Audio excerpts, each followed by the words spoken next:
வணக்கம். உங்கள் பேர் என்னன்னு தெரிஞ்சுக்கணும். புஷ்பவேணி. நீங்கள் என்னென்ன வயல் போட்டிருக்கீங்க? இந்த கத்திரி வச்சுக்கிறப்பா, அப்புறம் வாழை ஒரு துண்டு வச்சுக்கிறோம். நீங்கள் எத்தனை வருஷமாக பண்ணிட்டு இருக்கீங்க? இது ஃபஸ்ட்டு வருஷம். முதல் வருஷம் தான்.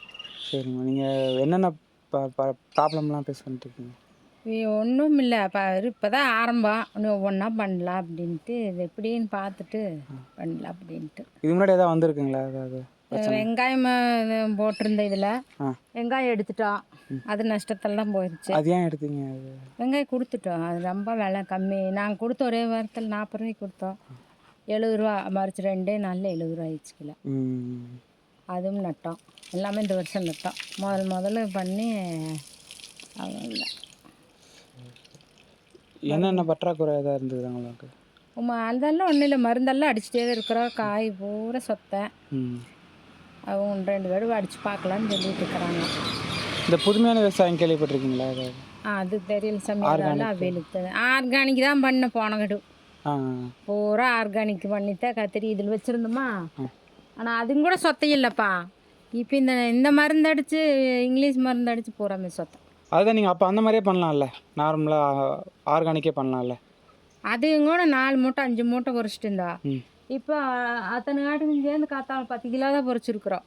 10 கிலோ சொத்தை, 10 கிலோ நல்ல காய் ஆர்கானிக் இல்லை. இப்போ நாட்டு மருந்து அடிச்சு. இப்போ நாட்டு மருந்து அடிக்காமல் நம்ம ஆர்கானிக்லேயே எல்லாம் பண்ணலாம்ல. நீங்கள் பண்ணல, அதான் போன கடுவு. ஆனால் பரவாயில்ல, இது அழிச்சிட்டு இது அதான் ஓட்டு. இந்த தடவை போனால் இந்த மாதிரி பண்ணால் உங்களுக்கு வந்து விளைச்சல் கம்மியாக இருக்குன்னா நீங்கள் ஆர்கானிக்லேயே எல்லாமே பண்ணலாமே. அது உங்களுக்கு எல்லாமே எங்கள் பையனுமே எங்கள் மருமகன் இருந்தால் சரி அதே பண்ணலான்னு சொல்லி பண்ணினோம். ஆனால் அதுவும் கூட பரவாயில்லையா தெரிஞ்சு கொஞ்சம் காசெல்லாம் கையிலேருந்து கம்மியாக தான் ஆகுது. இதில் எச்சா ஆகுது, சொத்தை எச்சா ஆகிருச்சு. அப்போ நீங்கள் இந்த மாதிரி முறையை நீங்கள் பயன்படுத்தலாம்ல. அதான் சொல்லிகிட்டு இருக்கிறாங்க. இப்போ பழைய வீடு நம்ம அதுக்கே போகலான்னு சொல்லிட்டு இருக்கிறாங்க. முன்னாடி என்ன போட்டிங்க? கத்திரி வச்சதில் அதை எடுத்துட்டோம். அப்புறம் அந்த கத்திரி வச்சதில் வெங்காயம் வச்சு எடுத்துட்டோம். இப்போ வர காலத்தில் நீங்கள் ஆர்கானிக் முறையே பயன்படுத்துவீங்களா இல்லை இப்போ மருந்து அடிச்சு? நம்பிதான் பவுனி இப்போ தான் பார்க்க தெரியுது, அதே பரவாயில்லன்னு தெரியுது, ஆர்கானிக்கே பரவாயில்லன்ட்டு. இது எப்படி நீங்கள் ஃபஸ்ட்டு ஸ்டார்ட் பண்ணி ஆர்கானிக் வைக்கலாம் அப்படின்னு? யாரும் சொன்னாங்க, ஃபோனில் பார்த்து ஒன்று உட்காந்து நோண்டி அதே தான் வச்சோம். ஆனால் அது வச்சப்போ சொத்தை இல்லை. இப்போ பயங்கர சொத்தை. அப்போ நீங்கள் அந்த மாதிரி முறையே பயன்படுத்தலாம். அதே இப்போ 2 கடு மருந்து அடித்தாச்சு. அதனால் அவங்க எங்கள் பையனும் மருமகனும் சரி அதே பண்ணலான்ட்டு இருக்கிறாங்க. இப்போ வருங்காலத்தில் வந்து எல்லாமே இந்த மாதிரி முறையை பயன்படுத்தினா நல்லா இருக்கும்னு நீங்கள் நினைக்கிறீங்களா? ஆமாம், ஆர்கானிக் வச்சா சொத்தையும் இல்லை. 4 மூட்டைக்கு ஒரு அரை மூட்டை தான் சொத்தையாகுது. இப்போ சரிக்கு மேலே தான் ஆகுது. 10 கிலோ. ஆனால் இது இப்போ சொத்தை 12 கிலோ ஆகுது.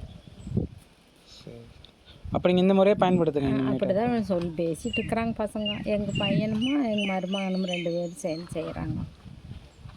அவங்க அப்படி தான் சொல்லிட்டு இருக்கிறாங்க. இப்போ அடிச்சிட்டு இருக்குது அது ஒவ்வொரு நடை.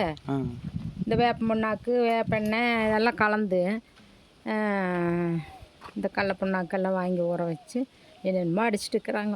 சோத்துக்கத்தாழை அது இது கொண்டு வந்து. ஆனால் அது வேலை ஜாஸ்தி. அக்காட்ட எங்கேயும் போக முடியாது, அதையவே பார்க்க வேண்டியதாக இருக்குது. இதாக அந்த மருந்து வாங்கணுமா அடிச்சுமா அப்படின்றாங்க. நீ டெம்போ ஓட்டிகிட்டு இருக்கிறாங்க மருமகன். எங்கள் பையன் வேலைக்கு போயிட்டுருக்குறான், வயரிங் வேலைக்கு.